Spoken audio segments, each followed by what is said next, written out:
What's going on, everybody? This is Elegant Champagne, aka Elemental Keys, and you're tuning into My Element of Elegance, abstract thoughts of a transitioned mind. Alright, just to jump into this, just a random thought that I was actually thinking about. Basically, it's related to basically like our enemies, and basically using wisdom when it comes to our enemies, but also having an understanding of why our enemies do what they do and act the way they act. And basically why God actually instructs us to love our enemies. And I found out another reason why he actually tells us this, because he understands the nature, behavior, and characteristics of our enemies and why they do what they do. Because at the end of the day, some of them, they can't control what they do because it's all they know how to do. It's just their nature. That's just how they live and operate. And basically, to kind of bring a different perspective to you guys, using different analogy. Or you ever heard how a lot of people tend to compare their enemies and bad people to like snakes? Oh, this person is a snake, that person is a snake. They can't be trusted. They're very conniving, very deceptive, very sneaky. They're like a snake in the grass. Now, for me actually thinking about these things, for me actually having experience in studies with animals, especially reptiles, I've actually learned and understood the nature of a snake. They can't help why they do what they do. I'm pretty sure you heard on the news people talking about how a snake bit a child or ate a person, killed a person, and things to that nature, or they basically ate them. They consumed them. So for me actually seeing these things and hearing these things, I want to just inform you guys to basically have an understanding to bring clarity to this so you can use proper wisdom and certain approaches to take with this. First of all, what a lot of people fail to realize is that majority of snakes, not all, but majority of snakes, they only are able and capable of being able to see one way. With that being said, they're only able to see heat signature, body temperature, in other words. They're only able to see if something actually has heat, and the colors that they actually tend to see for things that actually have life, that gives off heat radiation through infrared cameras, lenses, it's actually orange, like an orange, yellow, and reddish color. Like basically might as well say fire. They give off that type of aura when you look through the lens of infrared. And this is how these snakes actually see. Now, in the nature, in the wild, whenever a snake actually sees this color, it knows that it's food, it's edible, it's meal time. They feel that they must kill it, hunt it, prey after it, and they're supposed to kill it because they're in survival mode. That's all they're going to be able to get, and they don't know when their next meal is going to be. So they use that so they can actually eat that, so they can live themselves.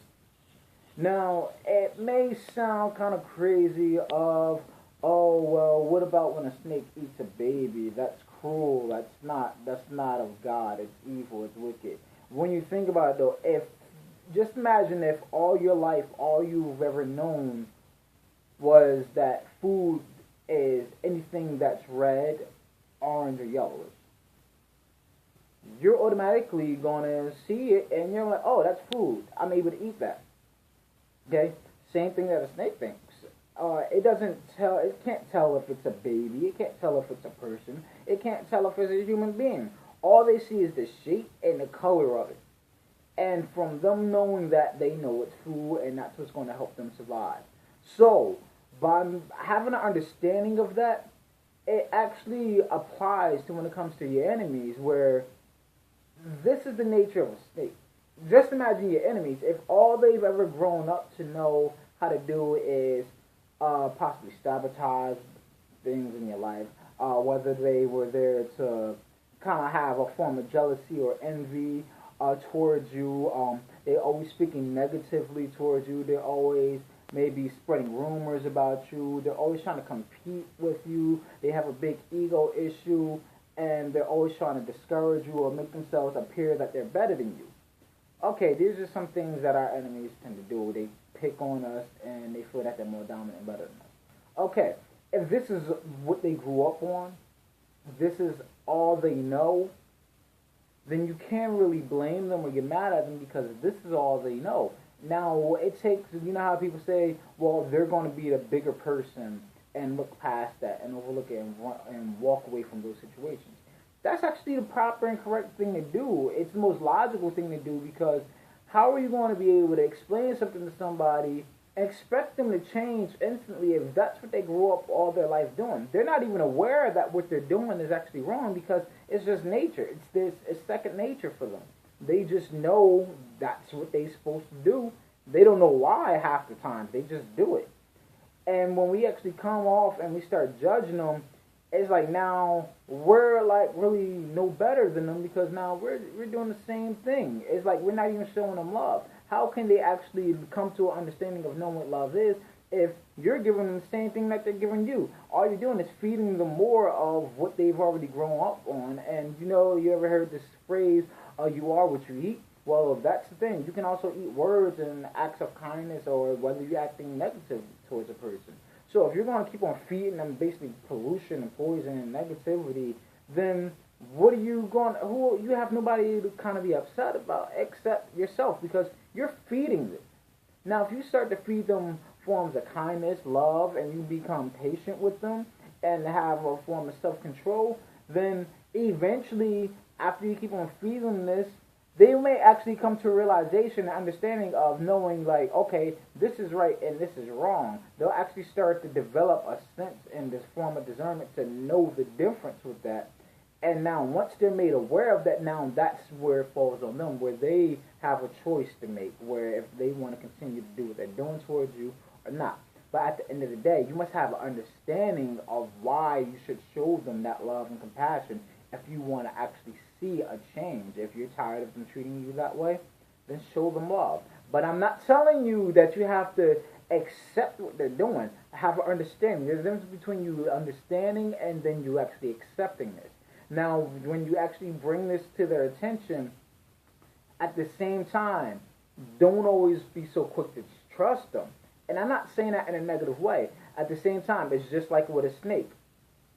You may own a snake, and you may feel that the snake knows you and has a bond or relationship with you. But in reality, all it knows is, okay, even when it smells you, it just knows that that's just the hand that it's feeding. But at the same time, it knows whenever that hand is around, there must be food. So they're automatically going to strike whenever they smell that or they see that energy that's there or that scent. So, who's to say when you open the lid of the tank to feed your snake, or in other words, your enemy, try to show them love, who's to say that they won't strike you? Because they just know anytime that hand comes around, there must be food, so they're expecting a meal. Thing is, you may not always have a meal to give them, and that's why you should always be cautious of how you want to actually spend your affection or show your form of love, affection, or even spend time with them. I'm not telling you to be a fool and, you just go chilling out with people who just mean no good and actually mean snakes. No. But have an understanding of their nature and just be more mindful of why they are and why they do what they do. Because at the end of the day, you can't change anybody. All you can do is change yourself. So in other words, for me, basically owning reptiles and things of that nature, I can't change their behavior and change what they do. All I can do is change my approach of how I actually approach them, whether I'm feeding them, whether I'm petting them, or showing them some form of comfort or affection or anything of that nature. I have to change my approach. I can't expect them because they're already set in their ways and that's their nature. That's how they were designed and created. Now, same thing with your enemies. If that's how they were designed or created, or that's what they grew up on, in other words, then you got to change your approach. When you change your approach, you'll see that you have better results. You're less likely to get bitten majority of the time because you're able to watch for the body language and watch for when you feel that they're going to strike because they will always show the same pattern.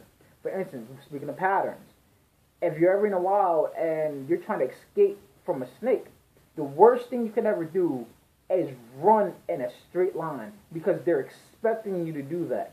And they have even more speed if you continue to go in a straight line. They're expecting that. They already know. They're watching you. They have more advanced skills and abilities that you don't have when it comes to running in straight lines because it's familiar to them. Now, when you do something unfamiliar and unusual to them, as well as if you do for your enemies, here's what happens. If you're ever being chased or pursued by a snake, run in a zigzag motion. Whenever you run in a zigzag motion, it kind of slows them down and cuts them off because they don't have legs.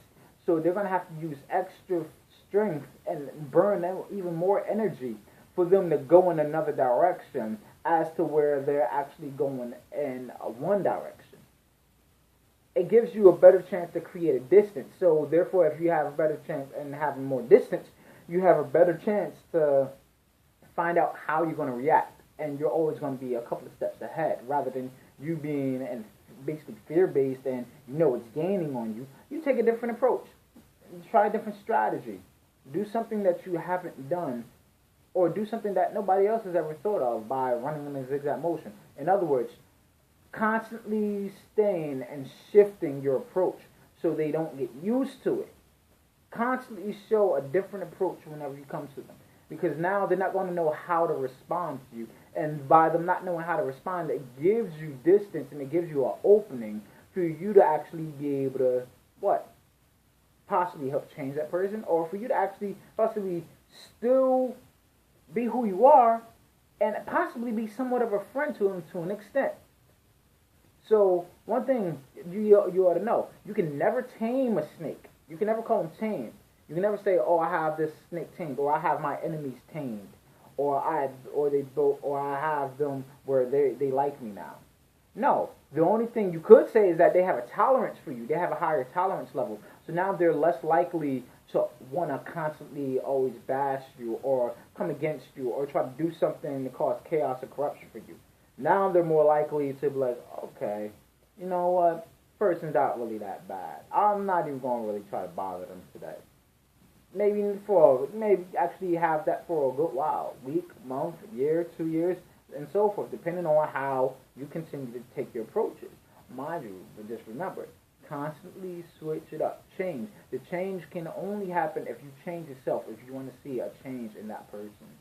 So, just going to leave you with that. Basically, at the end of the day, the key to this, basically, and the purpose of this message is, you can't change your enemies until you change yourselves, and you can't expect to have different results until you actually change your strategy of how you take these different approaches.